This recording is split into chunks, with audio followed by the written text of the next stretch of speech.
মই আজি আপোনালোকক প্ৰেছ মিট কৰাৰ যোনটো মোৰ উদ্দেশ্য এই উদ্দেশ্যটোৱে হ'ল যে আমাৰ যেহেতু 1 মে আমি বিশ্ববাসীৰ বুকুত বা ভাৰতৰ বুকুত আমাৰ বড়োফাৰ নামত যি এটা ঐতিহাসিক এটা ৰাস্তা কৈলাশনগৰত ভাৰত চৰকাৰৰ স্বীকৃতি দিলে মই ভাৰত চৰকাৰ আৰু আমাৰ অসম চৰকাৰ সন্মানীয় হেমন্ত বিশ্ব শৰ্মা ছাৰ আৰু আমাৰ বিটিআৰ প্ৰধান ডাঙৰীয়াক আমি বিটিআৰ বাসী হিচাপে বা মই বাক্সাবাসী হিচাপে মই ধন্যবাদ জ্ঞাপন কৰিছোঁ আৰু সঁচাকৈ আমাৰ বড়ো জনগোষ্ঠীৰ এইটো এটা চিৰকালীন এটা আত্মাৰ শান্তি পোৱা এটা দিন আমাৰ যোৱাকালি হৈ গ'ল মই হৃদয়ৰ পৰা আমাৰ ভাৰতৰ হোম মিনিষ্টাৰ অমিত শ্বাহ ডাঙৰীয়াক মই ধন্যবাদ জ্ঞাপন কৰিছোঁ আৰু ইয়াৰে লগত মই আমাৰ এই বিটিআৰ চৰকাৰৰ যি এটা নীতি প্ৰমোদ বড়ো ডাঙৰীয়াই চৰকাৰ গঠন কৰাৰ পৰাই শিক্ষাক গুৰুত্ব দি পেলাই কাৰণ বিগত যি 17 বছৰ শাসন আছিলে শিক্ষাটো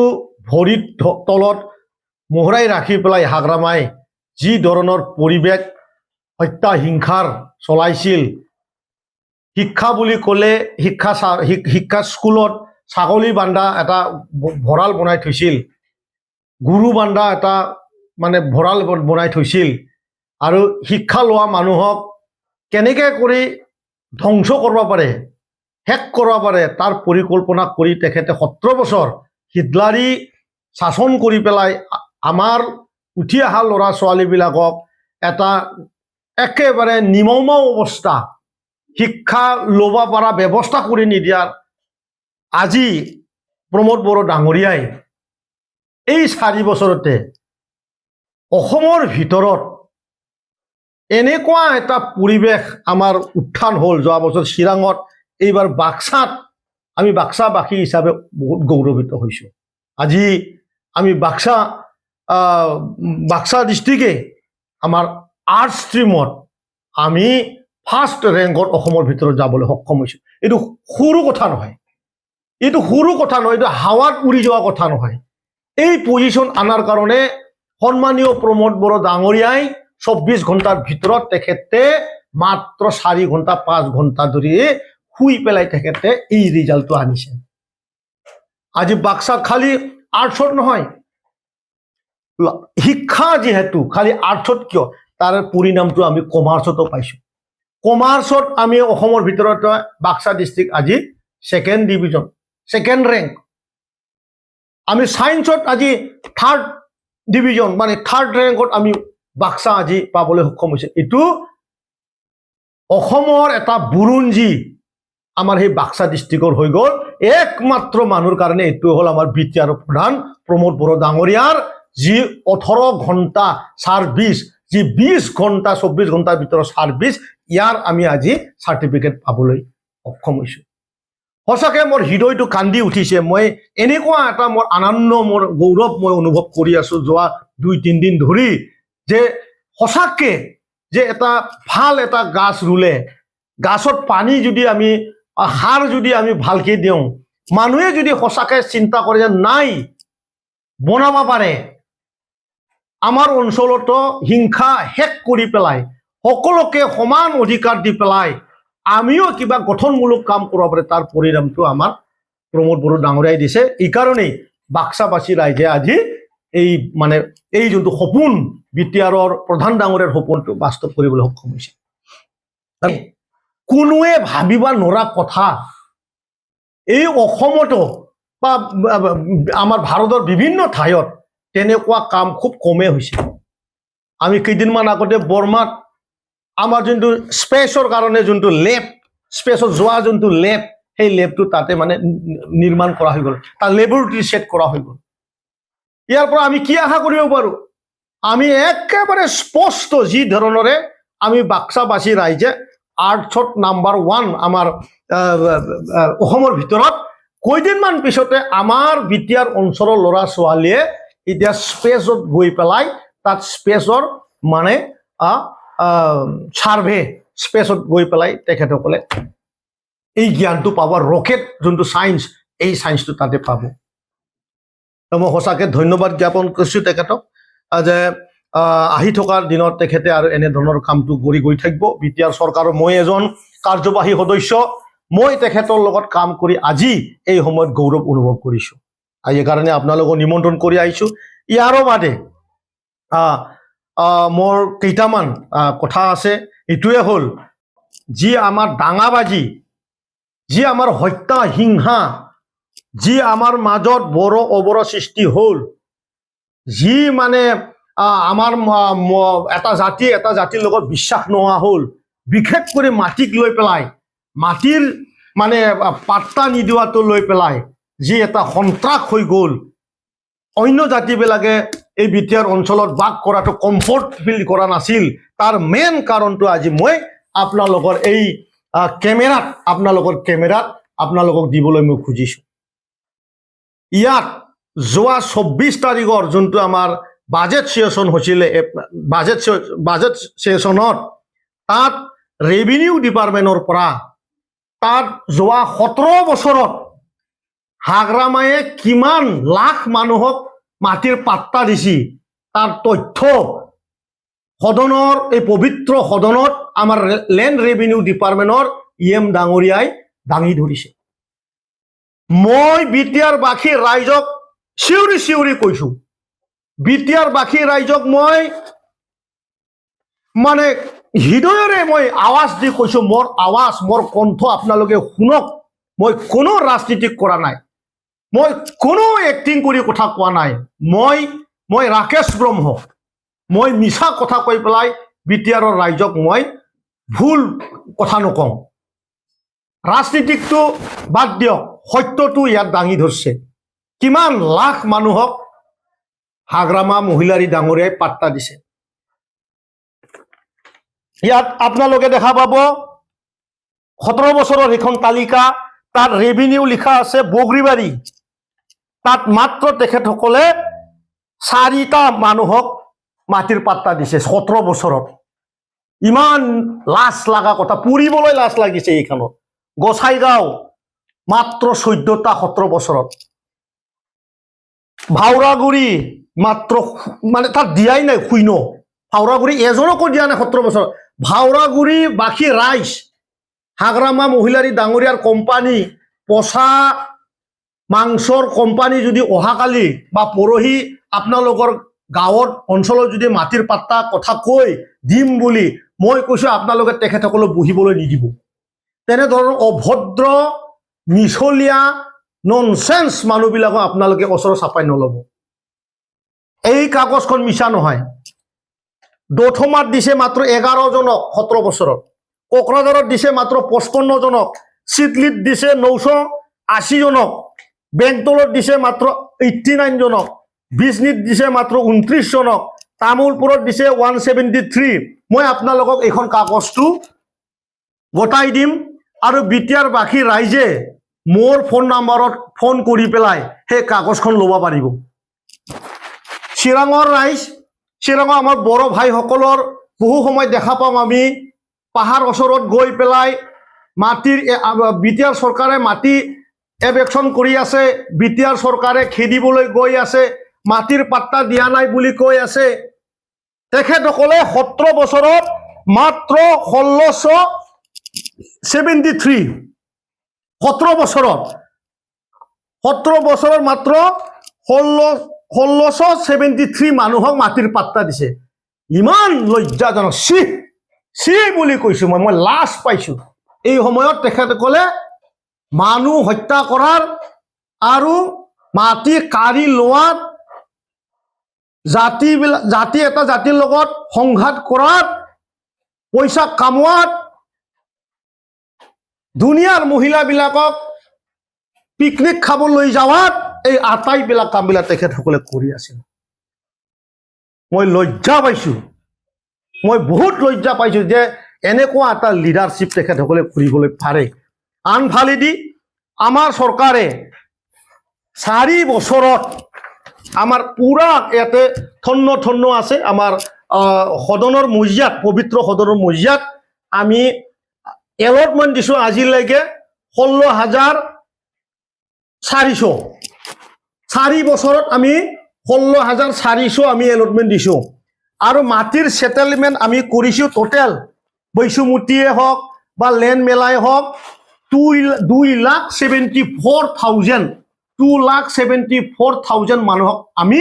মাটিৰ সেটেলমেণ্ট দিছোঁ আৰু আমি মাটিৰ পাট্টা দিছোঁ 16,400 সকলোৱে শুনক মোৰ কথা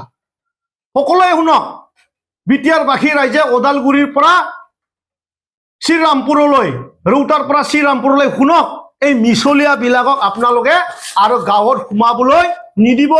মাটিৰ কথা ক'বলৈ নিদিব মাটিৰ কথা ক'বলৈ নিদিব আপোনালোকে এই কাগজটো মোৰ পৰা লোৱা পাৰিব মই তেখেতসকলে মানে লেট্ৰা পলিটিক্স কৰাৰ কাৰণে তেখেতসকলে বহু কথা কৈ থাকে মাটিৰ কথা লৈ কেতিয়াবা হিংসাক লৈ যেতিয়াৰ পৰা বিটিআৰ আমাৰ চৰকাৰ গঠন হৈছে তেতিয়াৰ পৰা আমাৰ এই অঞ্চলত এজনো মানুহ আমাৰ মৃত্যু হোৱা নাই আৰু যদি ক'বাত যদি কিবা এক্সিডেণ্ট হৈছে তেখেতে ক্ৰাইম কৰিছে তাৰ কাৰণে আমাৰ প্ৰশাসনে হয়তো তাত এন্ট্ৰি কৰিছে বা তেনেধৰণৰ পানিশমেণ্টটো পাইছে জানি বুজি পলিটিকেলি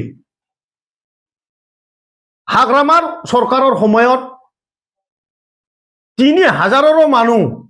বেছি মানুহ হত্যা কৰা হৈছে 3,000ৰো ওপৰত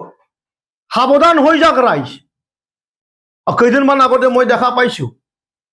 আমাৰ যুৱ শাখাৰ সভাপতি সম্পাদক ডাঙৰীয়াই আমাৰ চাংৰাং ডাঙৰীয়াই এটা কথা কৈছিল হয় তেখেতসকলে বাঘ আহিছে বুলি ৰাইজক ভয় খুৱাই আছে টাইগাৰ ইজ বেক বুলি কয় হাগ্ৰামাক একচুৱেলি ঠিকে কৈ আছে টাইগাৰ ইজ বেক অৰ্থাৎ জম এটা আহি আছে সি জম হয় জম ৰজা হয় টাইগাৰ যেনেকৈ ভয়ংকৰ দেখা পালে মানুহ কামুৰি খাব দেখা পালে ডিঙি চেপি দিব ভুহা ওলাই খাব কলজিয়া ওলাই খাব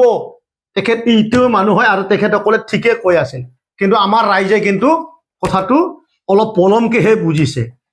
বাঘ আহিছে আমি পলাব লাগে আৰু বাঘৰ জায়গাটো মানুহৰ মাজত নহয় ৰাইজৰ মাজত নহয় তাক আমি চিৰাখানাত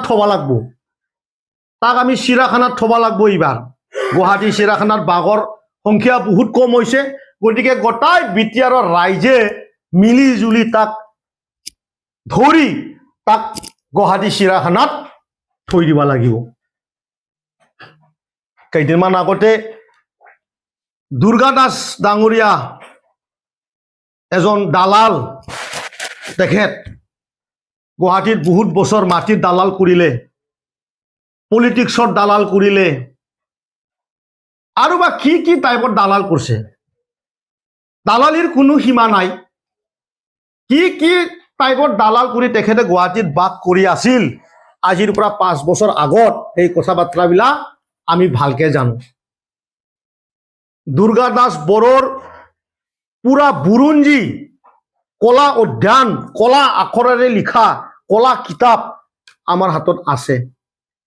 গতিকে দুৰ্গা দাস বড়ো ডাঙৰীয়া আপুনি প্ৰথমতে নিজৰ বড়ো ভাষা ক'বলৈ শিকি লওক এমান নীলাজ ব্যক্তি আপুনি নিজকে বড়ো বুলি কৈ লৈ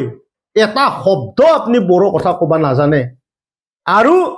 আপুনি বড়োক লৈ পেলাই বিটিআৰৰ ৰাজনীতি কৰিবলৈ আহে আপুনি এটা অভদ্ৰ মানুহ আপোনাৰ একো ভদ্ৰতা নাই আপোনাৰ কোনো নীতিৰ আদৰ্শ নাই একো নীতি নাই আপোনাৰ দৰে মানুহে আমাৰ সন্মানীয় প্ৰমোদ বড়ো ডাঙৰীয়াৰ নাম ল'বলৈ নাচাজে আপুনি মালিগাঁৱত বহি পেলাই আমাৰ এই পাণ্ডু বজাৰত আপুনি তাতে খালি তেল থকা গাহৰি সপ্তাহত 3 বাৰকে কিনি পেলাই খাৱা এই আপোনাৰ যোনটো আপোনাৰ যোনটো ডেইলি যোনটো এক্টিভিটি তাতে আপোনাক সাজে ইভিনিঙত একবাৰ আৰু মৰ্নিঙত একবাৰ চৰ্বি থকা তেল গাহৰি পাণ্ডু বজাৰত আপুনি সদায় সদায় যাই কিনি খোৱাৰ বাদে আপোনাক একচুৱেলি একো নাসাজে আপুনি কৈছে যে প্ৰমোদ বড়োৱে কিয় অকলে খেলিম বুলি নকয় আপোনাৰ লগত দৰে আমি অভদ্ৰ নহয় আমাৰ ভদ্ৰতা আছে আমাৰ